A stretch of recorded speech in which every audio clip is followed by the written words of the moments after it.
Aloha everyone, this is Chesapeake Movie Thoughts.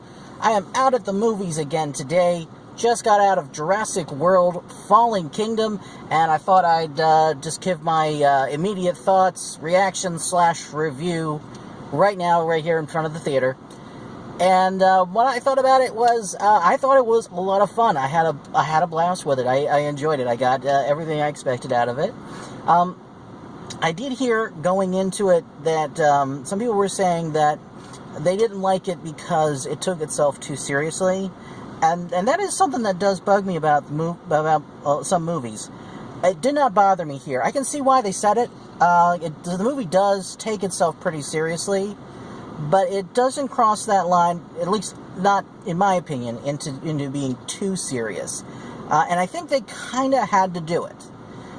Because when you stop and think about a lot of the scenarios that they're setting up in this movie with all the dinosaurs, what they have to do with the dinosaurs, there's not going to be... I'm going to avoid spoilers here, so I'm not going to give away what's going on, but when you stop and think about what's going on the screen, it's some pretty ridiculous stuff. At least it would sound ridiculous on paper in a script, and so I'm thinking the director... very wisely said that we're gonna have to in the tone and in the acting and in the presentation, we're gonna have to sell the audience on these scenarios being real through the seriousness of how we're taking it, so I think they totally had to do that, and I think it worked. I think they did it well. I enjoyed what I saw on the screen. I have to say that the movie it kind of parallels, it's almost like a remake of The Lost World, the second Jurassic Park movie, except dialed up to 11. But that's okay, it turned out good. I saw a lot of parallels to The Lost World, especially at the beginning. Towards the end, I started to see some parallels to the first Jurassic Park movie, some like deliberate callbacks. I think you'll be watching some scenes and say, "Oh, that's a lot like something I saw in Jurassic Park." But I think they're just like little nods, little Easter eggs. So I don't think they hurt the movie at all. I don't think that that it being parallel to a movie we've seen before is really that hurts it that much, because, like I said, it is dialed up to 11. It is something we've kind of seen before, but to a degree we haven't seen before. So I enjoyed it. I enjoyed it a lot. I'm going to probably say that a lot. I did notice one thing though. The first Jurassic Park movie, with Jeff Goldblum's character, he's and he's back for a cameo in this, and he's saying the same thing, but like our lead characters don't seem to. He doesn't really interact with the lead characters in any way, but the lead characters seem to be following a different path than Jeff Goldblum's character. But in the first Jurassic Park movie, he was the one that was saying that the whole idea of bringing dinosaurs back from extinction was a bad idea. And dinosaurs had their shot, and nature selected them for extinction. And the movie, I don't think it's giving too much away, because the trailers kind of tell you about this. But the movie, there is an event happening on the island that used to hold Jurassic World, where the ruins of Jurassic World are now. Which would result in... It's a naturally occurring event, but would result in the dinosaurs going extinct again if they didn't intervene. So nature is once again trying to select them for extinction, and our heroes are intervening. And I'm like, did you not watch the first movie? But, it's like, in order for this movie to happen, and for us to have fun with this movie... it's the good guys have to make some bad decisions. It's like it's not going to happen otherwise. And like the movie is setting up for sequels as well. And it's not like it's calling for a direct continuation, but it's leaving things at a place where yeah, they can pick up the franchise and move in a certain direction that they're setting up. It's like they don't have to do it, but the opportunity is there.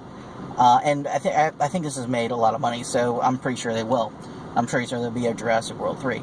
But, in order to get to that point, another bad decision had to be made.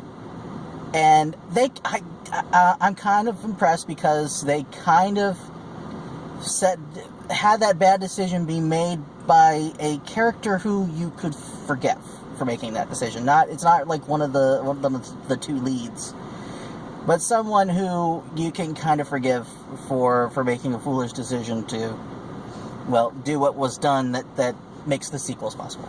So yeah, I was, it would have been a gripe if our leads had made the same bad choice at the beginning of the movie and at the end of the movie, but they kind of saved that, and I was impressed. If you've ever seen The Lost World, it's kind of like King Kong.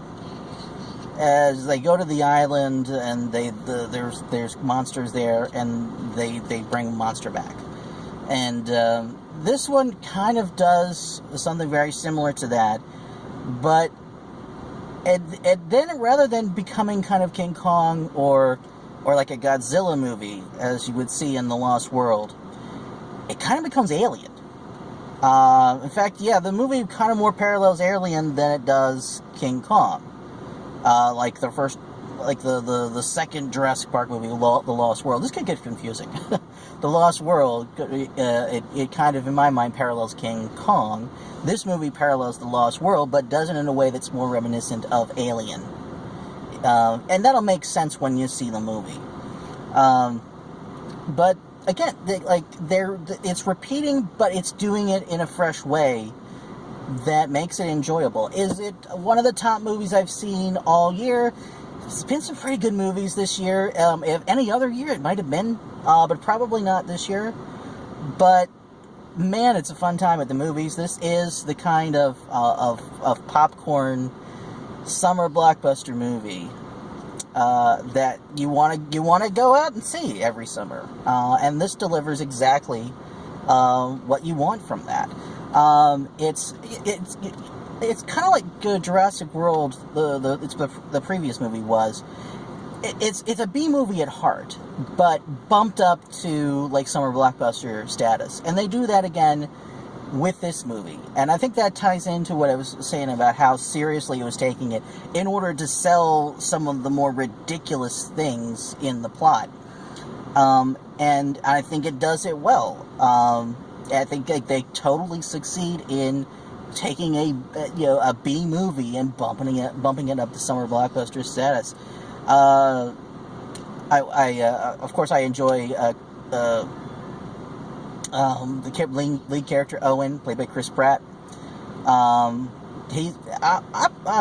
think everybody's smitten with that actor, and I've enjoyed everything I've really seen from him, which I have to admit is not that much. I mean, I've seen the Jurassic World movies, and I've seen him as Star-Lord in Guardians of the Galaxy movies, but he's making it a really enjoyable to watch. I've heard a lot of people say they'd like to see him as like the next Indiana Jones, and aside from Harrison Ford, if someone was going to play Indiana Jones, he'd probably be my top pick too. He's kind of like a new Harrison Ford. He's charismatic. He can sell comedy pretty well, and he can carry the action. Yeah, Chris Pratt is kind of always going to be a win. Anything more, I think I say will be probably giving something away, which I don't want to do. So yeah, it gets a thumbs up. It gets a good recommendation from me. And a good summer blockbuster popcorn movie. If that's what you're looking for, and why wouldn't you be? Head out and see it. Like, comment, subscribe, and that's a wrap.